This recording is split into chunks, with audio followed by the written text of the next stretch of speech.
Greetings and welcome back to Room 303 in our chats with Emily as we're calling our readings through the poetry of Emily Dickinson. We're using the Johnson edition. We are at poem 199, I'm Wife, I've Finished That. Now, this is a fascinating poem on so many counts.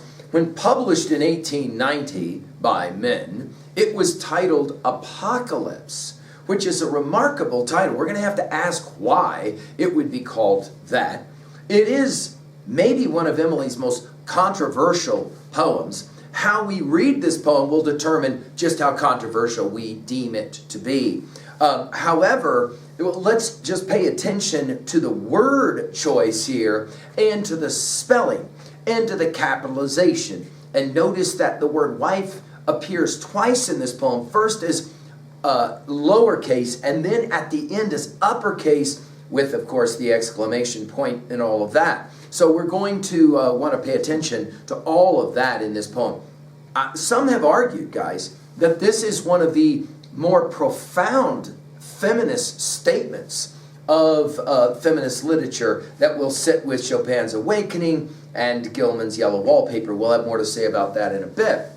Now, our assumptions are that you've been following our stuff at LearnStrong.net. Down that left-hand side, again, Chats with Emily, our playlist. And it would be a poem like this that we would love to be able to have a real chat with Emily about, sitting behind her completely or partially closed door and say, what did you mean in 191 when you were writing this poem?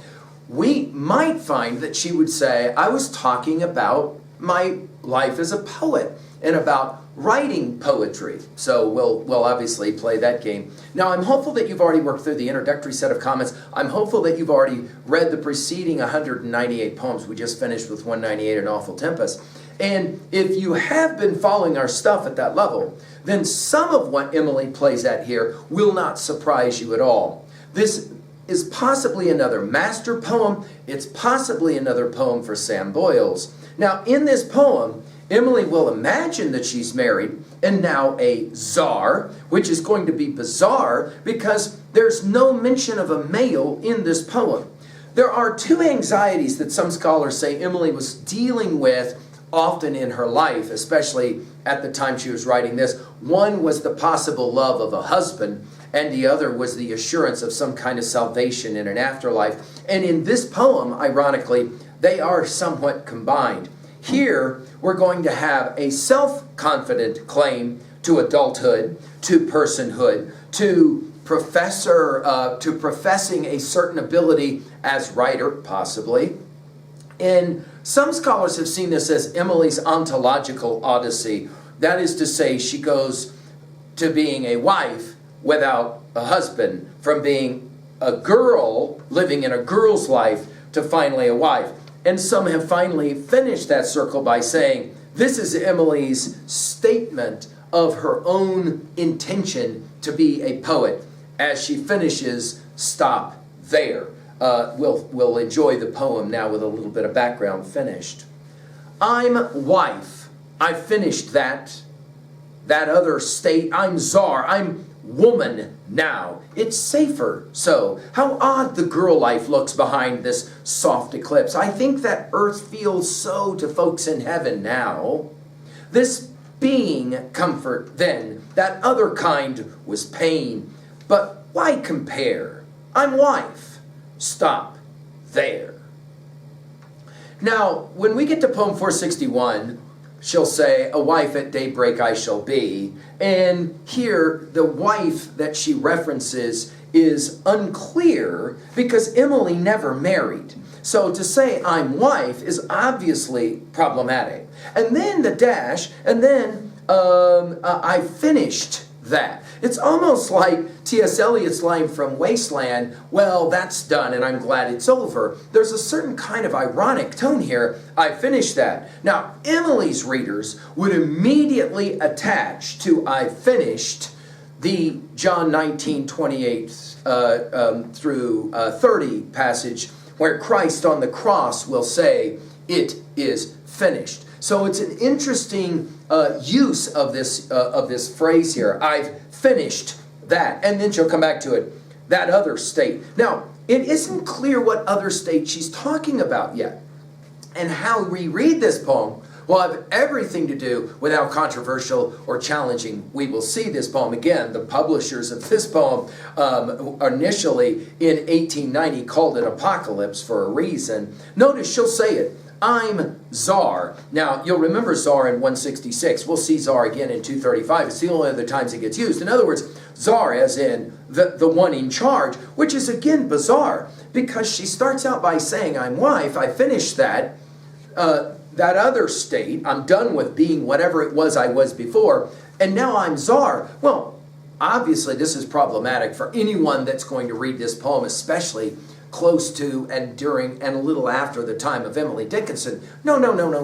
When a woman becomes a wife, she isn't the czar, she's the czaress at best. In other words, she's told what to do by the czar, namely her husband. But notice there is no mention of husband in this poem. I'm czar. And then it's almost as if to validate it, I'm woman now. And notice woman is capitalized. It's fascinating to study Emily's use of the word woman. When we get to poem 275, she'll say it, what more the woman can. It is interesting that she'll use the word now, and then she'll use it again, and then she'll use the word then, and then finish with there. I'm woman now. And then she'll say something kind of ironic. It's safer. So, now, the idea of it being safe is fascinating. What makes being a wife safer? And being the czar safer? I mean, there is all kinds of historic irony in this notion that a czar is safe. So what exactly is it that she says? Well, it's almost as if she's playing a game. And guys, when we did our lectures on all of the poems of Walt Whitman's Leaves of Grass, we call that series Talks with Walt. You'll remember, guys, I said a bunch of times to you that I believe Walt Whitman is having all kinds of fun and games in those poems. I think Emily is playing at a very similar game. I think she's having a lot of fun. And so as she says it's safer so, I think she expects for the reader to say safer in what way? And notice we'll go from safer to comfort here in a little bit, right? It's safer so in what way? And she says, well, it's kind of odd. How odd? The girl's life, notice capitalized, girl's life looks behind this soft eclipse. Now, many have commented on from safer to soft to comfort, that she's drawing comparisons here between one earlier life and the life that she is declaring now. If you read this poem as her declaration of a poet's emancipation, that I am now going to declare myself poet, but she doesn't want to use the word poet, instead she'll use the word woman and the word wife, then all of a sudden we get it, the soft eclipse. In other words, this is her saying that she is going from a girl's life to the life of a wife in regards to her poetry. In other words, I'm stepping up to the next level. This would maybe be the language that we would use. I'm stepping up to the next level, if you will, right? I think, she says, that earth feels so to folks in heaven now. In other words, again, this comparison. And guys, we've seen this a number of times, right? Where she is kind of describing what she understands now as being somehow like what heaven will be like. Again, the fact that Emily was constantly questioning the afterlife, what some would call the flood question, is ubiquitous in her poetry. I mean, what will it be like? Well, what is it like to move from being an average poet or no poet at all to all of a sudden declaring oneself as poet? Well, one way to do that is to stand behind language like wife and woman. Now she'll come back to the word this. Notice how she uses this word in this poem. This being comfort. Now we're back to the safer. In other words, I'm more comfortable here. Being what? A wife. Being what? A czar. Fascinating. Then, we're back from now to then. That other kind, which obviously is the soft eclipse, the idea of the other girl's life, that other kind was pain. Which is interesting to go from comfort to pain now. Was pain. But then she'll, almost as if she's pulling herself back, and this is one of the reasons that we call this series Chats with Emily, because it's almost like she is having a little conversation, and all of a sudden she steps out and she says, but I'm not going to compare anymore. Why compare? What is the point of comparing? Now, of course, in evolutionary language, what do we call this? Transcending and including. In other words, from every stage that one develops, one will always derive some small part of where one was before in terms of evolutionary stage theory, but will then take on new understandings, new perspectives, new responsibilities, new biological evolution, however you wish to think of it. Notice here, but why compare? There's no point in comparing. And then she comes back to reiterate, but it isn't the same line. It isn't the same line as before. And I think she learned something about how to play this game from her study of, for example, Blake's tiger. Tiger, tiger, burning bright in the forest of the night. What immortal hand or eye could frame thy fearful symmetry? Notice the final lines of that poem is dare frame thy fearful symmetry. Both 4 lines look the same with the exception of one word. Notice here, by the way, we've given full lectures on Blake's Songs of Innocence, Songs of Experience, and especially that poem juxtaposed to the Lamb at learnstrong.net if you want to run it to ground. But notice here it's I'm wife, which looks exactly like the opening lines, only difference is here it's capitalized and there's an exclamation point. Notice in both of these there's quotation marks around it, and I think that's why there's a certain kind of understanding of the men who published this poem with the term apocalypse. In other words, this is the uh-oh poem. Of all the poems that we've read thus far, this may be the uh-oh poem, like uh-oh, what is she about here? What's going on? I'm wife, exclamation point, stop there, exclamation point. And if you read this poem as being her declaration of independence as a poet, then all of a sudden it makes a lot of sense. In other words, people would want to say, wait, you're a wife, but where's your husband? Stop, I'm done, stop. I am telling you I'm a wife, that's all you need to know. Notice again, I misspoke because I said I'm telling you I'm a wife. She doesn't say I'm a wife, she says I'm wife. And it is interesting, though, that she wouldn't say a wife, but rather I'm wife. It's almost as if she's saying I'm free, right? I'm free. It's like those final words of Gilman's Yellow Wallpaper. We've given full lectures at learnstrong.net, that classic text of feminist studies, where at the end, I've got out and you can't put me back no matter how hard you try. It is that emancipation proclamation, if you will, of a powerful kind. Now, I'm intrigued by 2 poems of Emily's that we will, when we get there, juxtapose with this one. The first one is 603, where she'll write it this way. He found my being, set it up, adjusted it to place, then carved his name upon it and bade it to the east. Be faithful in his absence, and he would come again with equipage of amber, that time to take it home. And then when we get to poem 732, we're going to come back to this poem again. She rose to his requirement, dropped the playthings of her life to take the honorable work of woman and of wife.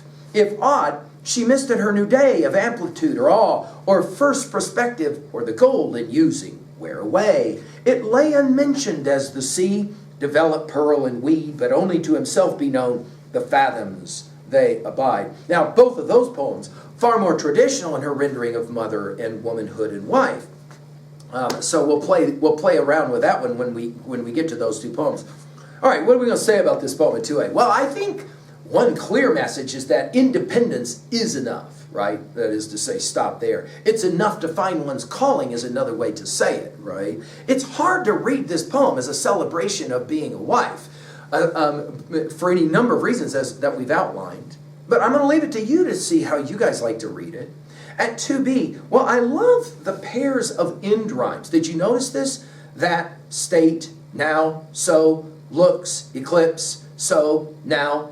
And then the last one, then, pain. It's as if she is playing a secret game almost with the end rhyme. And obviously the comparisons as well at 2b are fascinating.